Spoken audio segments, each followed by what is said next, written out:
ಹುಟ್ಟುವಾಗ ನಾವು 8 ಜನ, 4 ಜನ ಹೆಣ್ಣುಮಕ್ಕಳು, 4 ಜನ ಗಂಡು ಮಕ್ಕಳು. ನಮ್ಮಪ್ಪ ನಮ್ಮ ತಂದೆ ತಾಯಿ ಎಲ್ಲ ಒಳ್ಳೆ ಅನುಕೂಲವಾಗಿದ್ರು ಅಂತ ಅವಾಗ. ಹುಟ್ಟಕ್ಕೆ ಮುಂಚೆ ಅನುಕೂಲ ಇದ್ರು. ಅದು ನಾವು ಹುಟ್ಟಕ್ಕೆ ಮುಂಚೆ ನಮ್ಮ ತಂದೆಗೆ ಒಂದು ಮಗು ಸಾಯೋದು, ಒಂದು ಮಗು ಉಳಿಯೋದು, ಒಂದು ಸಾಯೋದು, ಒಂದು ಮಗು ಆಗ್ತಾಯಿತ್ತು. ನಾವು ಹುಟ್ಟಿದ ಮೇಲೆ ಸಾಯೋದು ನಿಂತೋಯ್ತು. ಅದಕ್ಕೆ ನಮ್ಮಪ್ಪ ಹೇಳ್ತಾಯಿದ್ರು, ನೀನು ನಮ್ಮ ಮನೆಗೆ ಎಂಟನೇವನು, ಕೃಷ್ಣ ಕೃಷ್ಣ ಕೃಷ್ಣ ಪರಮಾತ್ಮ. ಹುಟ್ಟಿದ ಮೇಲೆ ಸಾಯೋದು ತಪ್ಪು. ಹಾಗಾಗಿ ಏನ್ಬಿಟ್ಟು ನನ್ನ ಕೆಲವು ಟೈಮು ಕೃಷ್ಣ ಪರಮಾತ್ಮ ಅವರು ಜೊತೆಗೆ ನನ್ನ ಮಗ ಬೆಳೆದಷ್ಟು ನಮ್ಮ ಮನೆ ಬೆಳೀತದೆ, ನನ್ನ ಮಗ ಬೆಳೆದಷ್ಟು ನಮ್ಮ ಮನೆ ಬೆಳೀತದೆ ಅನ್ನೋದು ಅವ್ರು ಅಂದದ್ದು ನನಗೆ ಇವತ್ತು ಒಂದು ರೀತಿ ಕಂಟಕ ಆಗಿದೆ, ತೊಂದರೆ ಆಗಿದೆ. ಅವ್ರು ಉಬ್ಬಿಸ್ಬಿಟ್ರು, ಒಂದೊಂದು ಉಬ್ಬಿಸಿದ್ರು. ನಾವೇ ಮಾಡಿದೆ, ಅಕ್ಕ ತಂಗಿರು, ಅಣ್ಣ ತಮ್ಮದಿರು, ಬಂಧು ಬಳಗ ಎಲ್ಲನೂ ಬೆಳೆಸೋಕ್ಕೆ ನೋಡ್ಕೊಂಡು ಶುರು ಮಾಡಿದೆ. ಈಗ ಅವರೆಲ್ಲ ಸರೋದ್ರು, ನಾನು ಮಾತ್ರ ಬರೀ ಸಮಾಜದಲ್ಲಿ ಹಿಂಗೆ ನೋಡ್ಕೊಂಡು ತಿಳ್ಕೊಂಡು ಹೋಗ್ತಾ ಇದ್ದೀನಿ.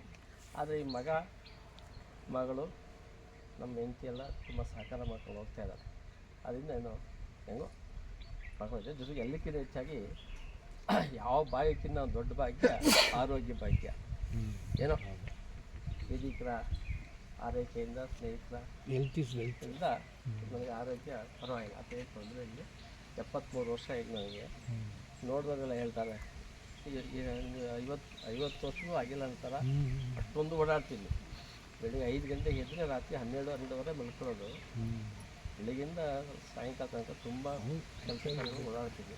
ಆ ಓಡಾಡಿದ್ರೆ ನನ್ನ ಆರೋಗ್ಯಕ್ಕೆ ಇದು ಪ್ರೇರಣೆ, ಆರೋಗ್ಯ ಚೆನ್ನಾಗಿರುತ್ತೆ. ಜೊತೆಗೆ ರಾಜಕಾರಣಿಗಳು, ಸಾಹಿತಿಗಳು ಅನೇಕರು ಎಲ್ಲರೂ ನನ್ನ ತುಂಬ ಇಷ್ಟಪಡ್ತಾರೆ. ಒಳ್ಳೆಯ ಆಗಲಿಕ್ಕೆ ಹಾರೈಸ್ತಾರೆ. ಅದರಲ್ಲಿ ನಮ್ಮ ಹೋಟ್ಲು ತುಂಬ ಹೆಸರು ಕೊಟ್ಟಿದ್ದಾರೆ. ತೋಟ ಸ್ವಲ್ಪ, ಹೋಟ್ಲು ಮಾತ್ರ ತುಂಬ ಹೆಸರು. ಒಳ್ಳೆ ಆಯುರ್ವೇದ ಆರ್ಗ್ಯಾನಿಕ್ ಊಟ ಇದ್ದಂಗೆ, ಹಳ್ಳಿ ಊಟ ಇದ್ದಂಗೆ ಇರ್ತದೆ. ಹಾಗಾಗಿ ತುಂಬ ಎಂಥವರು ಸಹ 199 ಜನ ಊಟನ ತುಂಬ ಇಷ್ಟಪಡ್ತಾರೆ. ಹಾಗಾಗಿ ಹಳ್ಳಿಗಾಡಲ್ಲಿ ಇಂಥ ಹೋಟ್ಲು ಇಲ್ಲ. ಇಡೀ ಕರ್ನಾಟಕದಲ್ಲೇ ಇಷ್ಟು ಒಳ್ಳೆ ಹೋಟ್ಲು, ಇಂಥ ರುಚಿಕರವಾದ ಊಟ, ಆರೋಗ್ಯಕರವಾದ ಊಟ. ಅದಕ್ಕಾಗಿ ಮುಖ್ಯ ನಾವೆಂದರೆ ಎಣ್ಣೆ ಜಾಸ್ತಿ ಹಾಕಲ್ಲ, ಕೈಗೆ ಎಣ್ಣೆ ಹೆಂಟಲ್ಲ. ಎಣ್ಣೆ ಹೆಂಟಿದ್ರೆ ಅದು ರುಚಿನೇ ಕಮ್ಮಿ ಆಗೋಗುತ್ತೆ. ಆಮೇಲೆ ಸೋಡಾ ಇಲ್ಲ, ಡಾಡ ಇಲ್ಲ, ಟೇಸ್ಟಿ ಸೋಡಾ ಇಲ್ಲ, ಅವೆಲ್ಲ ಇಲ್ಲದೆ ಇರೋದ್ರಿಂದ ಒಳ್ಳೆ ಹಳ್ಳಿ ಊಟ ಥರ ಇರ್ತದೆ, ಚೆನ್ನಾಗಿರ್ತದೆ, ತುಂಬ ಇಷ್ಟ. ಹಾಗೆ ನಾನು ಚಿಕ್ಕದ್ರಲ್ಲಿ ಚೆನ್ನಾಗಿ ಬಂದವನು 7ನೇ ಕ್ಲಾಸ್ ತನಕ. ಆದರೆ ಇನ್ನೊಂದು ವಿಶೇಷ ಅಂದರೆ ನಮ್ಮಪ್ಪ ತುಂಬ ಪ್ರೀತಿಯಾಗಿ ಸಾಕ್ಬಿಟ್ರು ಅವಾಗ ನನ್ನ ಮಗ. ಅದೇ ಹೇಳಿದ್ನಲ್ಲ, ಮಗ ಅಂದ್ಕೊಂಡು. ಅದರ ಜೊತೆಗೆ ನಮ್ಮ ಎಲ್ಲ ಮಕ್ಕಳಿಗೆ, ಬದುಕಿರೋ ಮಕ್ಕಳಿಗೆ 5 ಜನ, ಬದುಕಿರೋ ಮಕ್ಕಳ ಲೆಕ್ಕ ತಗೊಂಡ್ರೆ 5 ಜನ, ಮತ್ತು ಗಂಡು ಮಕ್ಕಳ ಲೆಕ್ಕ ತಗೊಂಡ್ರೆ ನಾನು 3 ಜನ. ಅದಕ್ಕೆ ನನಗೆ 3, 5, 8 ಸಂಖ್ಯೆಗಳು ಇಷ್ಟ ಆಗಬೇಕು. ಈಗ ಹಾಗಾಗಿ ನಾವು ಹೈಸ್ಕೂಲು 7ನೇ ಕ್ಲಾಸಲ್ಲಿ, 6ನೇ ಕ್ಲಾಸಲ್ಲಿ 1 ಸಾರಿ ಫೇಲ್ ಆಗಿದೆ, 7ನೇ ಕ್ಲಾಸಲ್ಲಿ 2 ಸಾರಿ ಫೇಲ್ ಆಗಿದೆ. 8ನೇ ಕ್ಲಾಸ್ಗೆ ಮೈಸೂರು ಮಂಡ್ಯ ಗೀತಾ ಹೈಸ್ಕೂಲ್ ಸೇರಿಕೊಂಡೆ. 8ಕ್ಕೆ ಗೀತಾ ಹೈಸ್ಕೂಲ್. ನನ್ನ ತಮ್ಮ 9, ನಾ 8. ನನ್ನ ತಮ್ಮ 9, ನಾ 8. ನಾಗರಾಜ್ ಅಂತ ತಮ್ಮ. ಆದರೂ ಅವಾಗೇನೋ ಕೀಳರಿಮೆ ಅಂತ ಗೊತ್ತಿಲ್ಲ. ಅವಾಗ ಓದುವಾಗ ಈ ಜಾತಿ ಅವು ಇವು ಕೇಳೋ ನನ್ನ ತಮ್ಮ ಮೇಲೆ ಅವನೇ ಕೆಳಗೆ 2ನೇ ಕ್ಲಾಸಲ್ಲಿ ಅನ್ನೋ ಇದು ಇಷ್ಟಲ್ಲ, ಏನು ಅನ್ನಿಸ್ತಾ ಇರಲಿಲ್ಲ.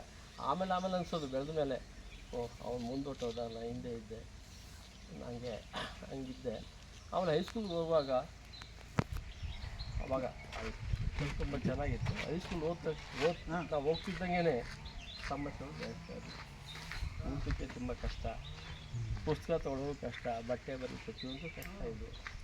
ಆದರೂ ಎಷ್ಟೋ ಕೆಲವು ಟೈಮು ಮಂಡ್ಯದಿಂದ ಕೊರತೆಗೆ ತನಕ ನಡ್ಕೊಂಡು ಅಲ್ಲಿಂದ ಬಸ್ ಹತ್ತು ಬಂದಿದೆ. ಕಾಸು ಕಮ್ಮಿ ಇದ್ದಾಗ, ಕಾಸು ದುಡ್ಡು ಕಮ್ಮಿ ಇದ್ದಾಗ ಅವಾಗ ನಾನು 50 ಪೈಸೆ ಬಸ್ ಚಾರ್ಜು. ಹಾಗೆ ಆಮೇಲೆ ಅದರಲ್ಲಿ ಕೆಲವು ನಮ್ಮ ಸಂಬಂಧಿಕರದ ಒಂದು ಬಸ್ ಇತ್ತು, ಚಾಮುಂಡಿ ಬಸ್ಸು, ಮುಂಬೈನವ್ರದ್ದು ಚಿಕ್ಕಪ್ಪ ಅವರು ಆ ಬಸ್ಸಲ್ಲಿ ಬಿಕ್ಕಿ ಕೊಡೋರು. ಆ ಬಸ್ ತಪ್ಪೋದಾಗ ಹಂಗೆ ಮಾಡ್ಕೊಬರ್ತಿದ್ವಿ.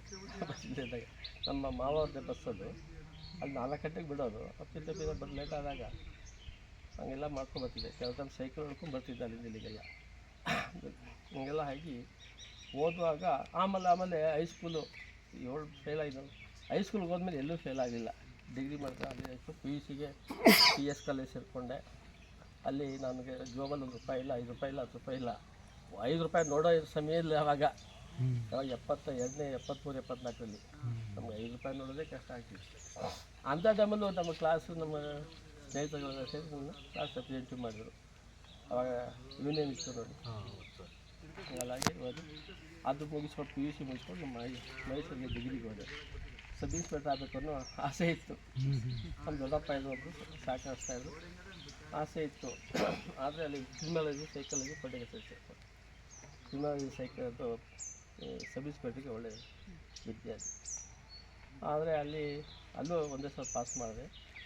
ಪಾಸ್ ಮಾಡಿದ್ರು ಸಬ್ ಇನ್ಸ್ಪೆಕ್ಟ್ರಿಗೆ ಪಾಸ್ ಮಾಡಿದ್ರು ನನಗೆ ಸೈಕಲಜಿ ತೊಗೊಂಡಿದ್ದೆ. MA ಮಾಡಬೇಕು ಅನ್ನೋ ತುಂಬ ಆಸೆ. ಆದರೆ ₹40 ₹50 ಇತ್ತು ಫೀಸು MAಗೆ. ನಾನು BA ಪಾಸ್ ಮಾಡಿದ ವರ್ಷ ₹400 ಆಗ್ಬೋದು.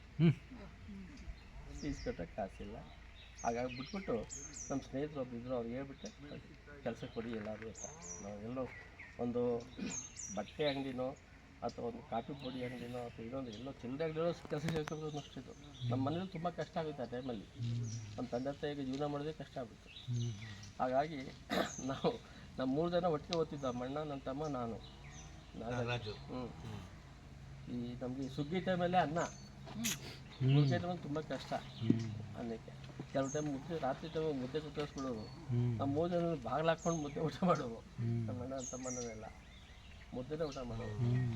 ಆ ಗೀತಾ ಹೈಸ್ಕೂಲಲ್ಲಿ ಒಂದು ಘಟನೆ ನಡೀತಾ ಇತ್ತು. ಕೆಲವು ಟೈಮ್